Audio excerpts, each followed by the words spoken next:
What's up, YouTube and Wrestling Universe? Saturday night, July 14th, 2019, from Jacksonville, Florida, was the AEW Fight for the Fallen, an event to raise money for charity for the victims of gun violence. Here's a review and a recap of the show. We start the show with Peter Avalon versus Sonny Kiss. Kiss interrupts Avalon having something to tell us, and then he has a cheerleading entrance complete with a mascot. Leva Bates is of course in Avalon's corner. Leva at one point throws Kiss into the ring when Avalon throws him out. Later she distracts Sonny, but it does no good, and Kiss winds up winning after coming off the top rope with a split leg drop. And it's seeming like the Librarians are the AEW jobber division. I don't see how this gimmick will wind up lasting long.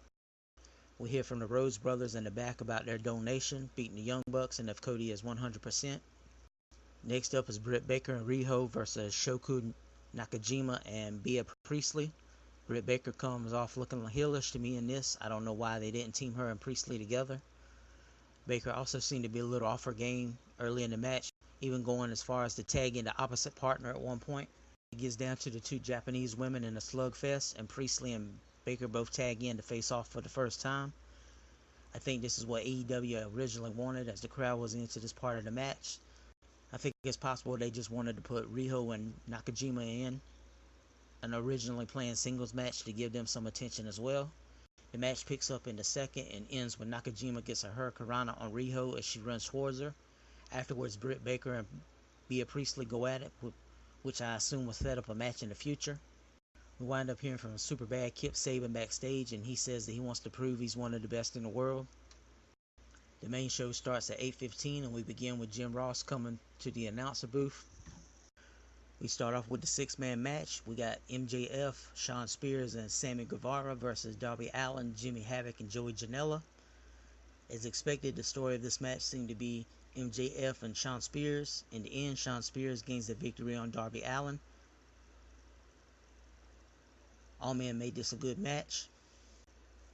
We see Shad Khan and Callis Campbell in the audience, as well as Eddie and Chuck Farah and Private Party. Next, we have a promo and words from Brandy and Allie before their match.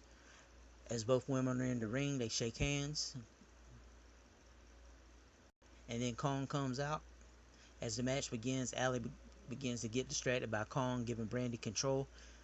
Kong later grabs Allie's leg. Kong interferes again, later leading to another distraction as Brandy taps on a dragon sleeper. Kong has the referee's attention. Brandy winds up raking the eyes and hitting the spear for the win.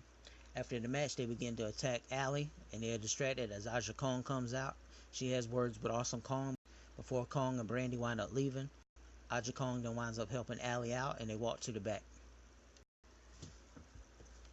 Next is a three-way tag match with the Dark Order versus Angelico and Jack Evans versus Luchasaurus and Jungle Boy. The fans are chanting for Luchasaurus. Most of the beginning of the match is the Dark Order beating on Evans and Angelico. Eventually Luchasaurus is in, but no one wants to be in with him to go one-on-one. Jungle Boy catches the beat down for a while until Luchasaurus comes in and dominates. Marco Stunt gets involved, attacking Evans and Angelico mid-match. The Dark Order winds up hitting a blockbuster from the top rope for the win. Next up, we have Hangman Adam Page versus Kip Sabian.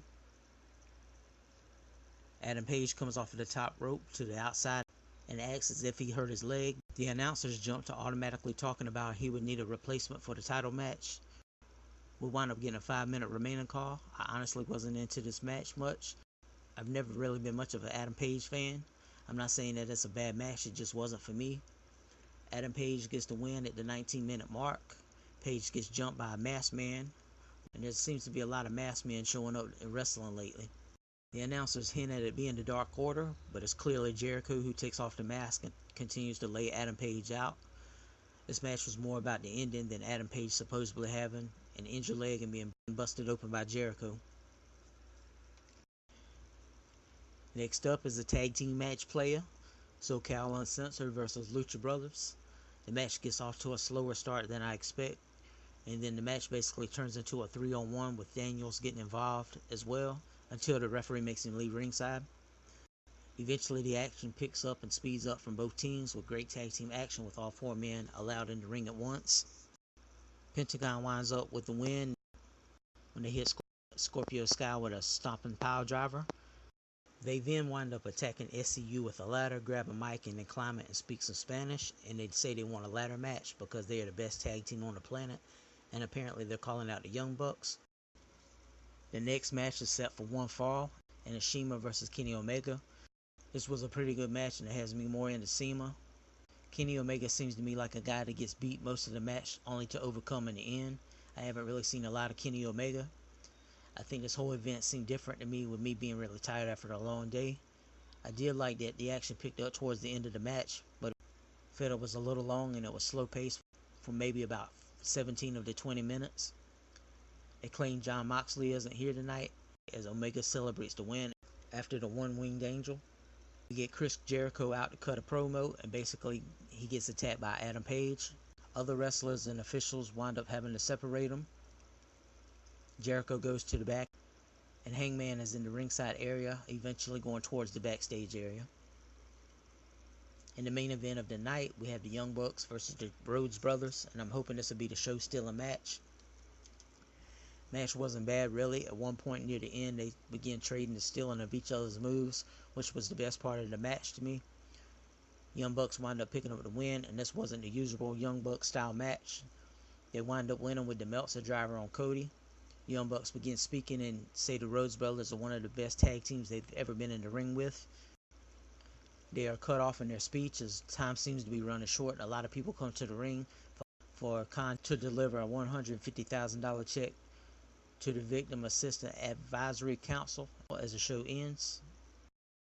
Guys, that was the latest event from AEW. Let me know what you thought of the show. If you've seen the show and if you enjoyed the show. Also, what was your favorite moments and least favorite moments. Next up on the agenda will be my WWE Extreme Rules review, so stay tuned.